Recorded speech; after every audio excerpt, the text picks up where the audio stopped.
بسم اللہ الرحمن الرحیم رب اشرح لی صدری ویسر لی امری واحلل عقدۃ من لسانی یفقہوا قولی۔ ڈیئر طلباء، آج کا لیکچر آپ کی اردو کی سیکنڈ ایئر کی کتاب سرمایہ اردو کے حصہ غزل میں سے ہے اور شاعر ہیں شیخ غلام حمدانی مصفی۔ ہم نے ان کے 4 اشعار تشریح گزشتہ لیکچر میں کر لی تھی اور 4 اشعار تشریح باقی ہے غزل نمبر 1 کی۔ جس طرح میں پہلے بھی کہہ چکا ہوں کہ کسی بھی شاعر کی شاعری یا مصنف کی تصنیف سمجھنے کے لیے ضروری ہے کہ اس کے خیال، اس کی سوچ، اس کے انداز بیاں اور اس کے اسلوب کے بارے میں آپ کو پتہ ہونا چاہیے۔ چونکہ جب بھی آپ اشعار تشریح کریں گے، چونکہ غزل کے ہر شعر کی تشریح علیحدہ کی جاتی ہے، تو ہر شعر کی تشریح شروع کرنے سے پہلے چند لائنیں، چند سطریں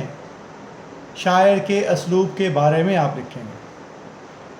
اب شیخ غلام حمدانی مصفی یہ امروہہ سے دلی اور کچھ عرصے بعد لکھنؤ منتقل ہو گئے۔ چونکہ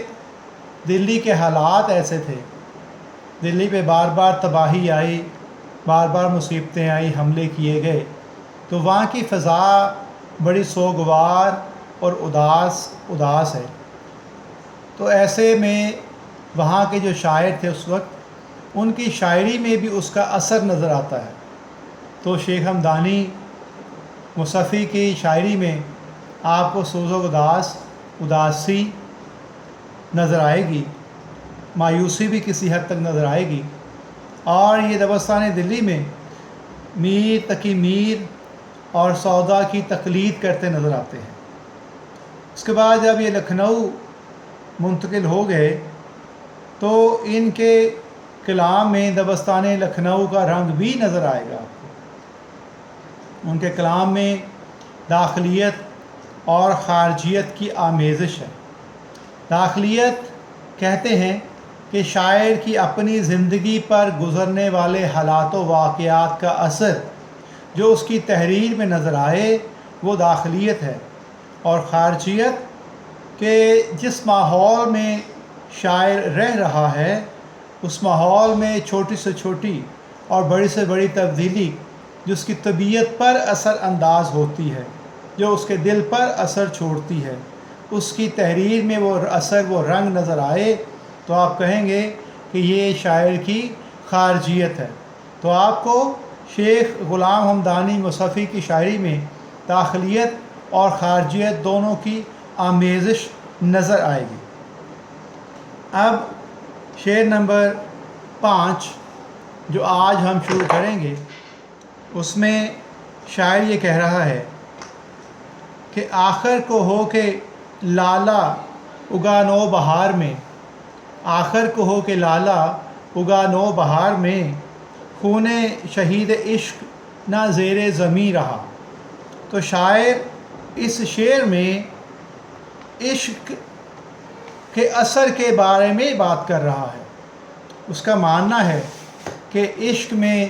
جو بھی قربانی دی جائے وہ کبھی رائے گاہ نہیں جاتی۔ تو شاعر جو ہے وہ عشق کی اہمیت کو اجاگر کر رہا ہے اور وہ اس کائنات میں عشق کی کار فرمائی اور اس کے بلند مرتبہ ہونے کا اعلان کر رہا ہے۔ شاعر کہتا ہے کہ عاشق صادق کا خون کبھی رائے گاہ نہیں جاتا، اس کا محبوب اس سے بے رخی کرے، سنگ دلی سے اس کے ساتھ پیش آئے، یہاں تک کہ اس میں شاعر کی جان بھی چلی جائے۔ تو جو عاشق لوگ ہیں وہ شاعری میں، اردو شاعری میں عاشق لوگ عشق کے میدان میں جان دینے کو فخر محسوس کرتے ہیں اور وہ کہتے ہیں کہ جس کی جان چلی گئی وہ شہید عشق ہو گیا، وہ شہید عشق ہو گیا۔ تو اس میں بھی شاعر یہ کہہ رہا ہے کہ آخر کو ہو کے لالا اگا نو بہار میں، خون شہید عشق نہ زیر زمیں رہا۔ اور کہہ رہے کہ جو عشق کے میدان میں عاشق شہید کہلایا، شہید ہوتا ہے، جب نئی بہار آئے گی، جب نئی بہار شروع ہوگی تو اس کا خون جو زمین پہ بہا تھا وہ زیر زمین نہیں رہے گا، بلکہ وہ اپنا رنگ دکھائے گا اور وہ گل لالہ کی صورت میں زمین پر اگ آئے گا۔ گل لالہ سرخ رنگ کے پھول کو کہتے ہیں، چونکہ خون کا رنگ بھی سرخ ہوتا ہے، تو شاعر کا یہ ماننا ہے کہ عاشق کے سرخ رنگ کی تاثیر اس پھول میں آئے گی جو پھول زمین پہ اگے گا اور وہ گل لالہ کہلائے گا۔ تو گویا پھولوں کا حسن اور سرخی عاشق صادق کے لہو سے مشروط ہے۔ تو شاعر جو ہے وہ عشق کے میدان میں جان دینے کو فخر محسوس کرتے ہیں، یہ نہیں سمجھتے کہ جان ضائع ہو گئی ہے، ختم ہو گئی ہے۔ اس لیے مرزا غالب کا ایک شعر ہے ریفرنس کے لیے، اس کے سب کہاں کچھ لالا و گل میں پنہاں، سب کہاں کچھ لالا و گل میں نمایاں ہو گئیں، خاک میں کیا صورتیں ہوں گی کہ پنہاں ہو گئی۔ دوبارہ سنیں، سب کہاں کچھ لالا و گل میں نمایاں ہو گئیں، خاک میں کیا صورتیں ہوں گی کہ پنہاں ہو گئیں۔ پنہاں کا مطلب ہے چھپ جانا، پوشیدہ ہو جانا۔ تو شاعر، کیونکہ میں نے پہلے کہا کہ جو ریفرنس آپ دیں گے 2-3 لائنوں میں اس کی وضاحت بھی ضروری ہے، تو اس شعر کی جو وضاحت کریں گے کہ سب کہاں کچھ لالا و گل میں نمایاں ہو گئیں، کہ جو بھی عاشقوں کا خون بہا وہ جو ہے کچھ لالا و گل بن کے جو ہے زمین پہ اگ آیا ہے۔ اور پھر شاید دوسرے مصرے میں کہہ رہے ہیں کہ خاک میں کیا صورتیں ہوں گی کہ پنہاں، کتنے بڑے عالم لوگ اور بڑے شاعر جو تھے وہ خاک میں مرنے کے بعد خاک کے نیچے چھپ گئے، پوشیدہ ہو گئے، چلے گئے، لیکن ان کا کام باقی رہا ہے۔ شہید جو ہے وہ اس کا نام رہتا ہے۔ تو قرآن مجید میں بھی اللہ تعالیٰ نے فرمایا ہے کہ جو شہید ہو گئے ہیں ان کو مردہ مت سمجھو، ان کو مردہ مت سمجھو، وہ زندہ ہیں اور وہ جنت میں ہیں، انہیں وہاں سب کچھ مل رہا ہے۔ لیکن شاعر یہاں پہ زیادہ رنگ جو ہے شاعری کی، شیخ غلام حمدانی مصطفی کی شاعری میں زیادہ رنگ جو ہے وہ عشق مجازی کا ہے، لیکن آپ عشق حقیقی کا ایک پہلو بھی لکھ سکتے ہیں کہ یہ شعر میں شاعر یہ کہہ رہا ہے کہ جو لوگ بامقصد زندگی گزارتے ہیں، انسانیت کی خدمت کرتے ہوئے اپنی جان قربان کر دیتے ہیں، ان کا خون جو ہے وہ رائگاں نہیں جاتا، وہ رہتی دنیا تک اپنا اثر دکھاتا ہے۔ اور پھر یہ کہہ رہا ہے کہ خون شہید عشق نہ زیر زمین رہا، تو وہ زمین پہ صرف ان کا خون ضائع نہیں جاتا بلکہ اپنا اثر دکھاتا ہے، وہ ضرور رنگ لے کے آتا ہے۔ تو 5ویں شعر کے لیے آپ نے لکھا، جو ریفرنس لکھا ہے، تو وہ سب کہاں کچھ لالا گل میں نمایاں ہو گئیں، خاک میں کیا صورتیں ہوں گی کہ پنہاں ہو گئی۔ شعر نمبر 6، اس کے بعد اس کی تشریح سنیے کہ